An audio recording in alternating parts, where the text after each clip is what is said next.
Mastering, among, English Preposition of Place. Hello language explorers. Welcome to another episode of our grammar series. Today, we're going to uncover the many uses of the preposition, among. This word is commonly used to express the idea of being in the middle of more than two items. So, let's get into it and discover the world of among. The preposition, among, is used when you want to say that something is in the middle of many things. These things could be people, objects, ideas, or even places.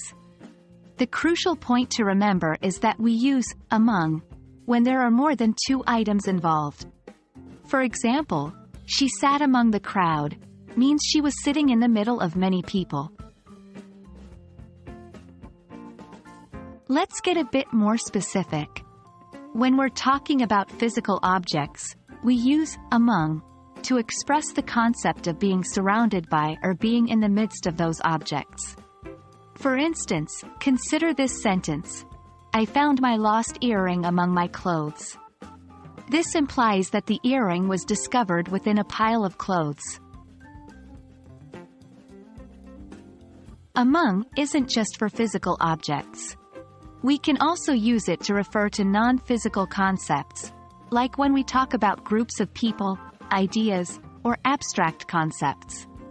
For example, consider this sentence: there's a feeling of excitement among the team members.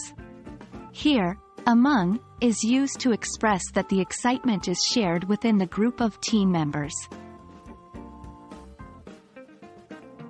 While among is usually used for more than two items, there are exceptions. Sometimes, among can also be used for two things when they are considered as a collective or a group. For example, in the sentence, the secret was kept among the two of them, the two people are considered as a unit or a group. However, remember to not misuse among with two distinct, separate items. In such cases, the correct preposition to use would be between. That's all for today's episode, Language Explorers.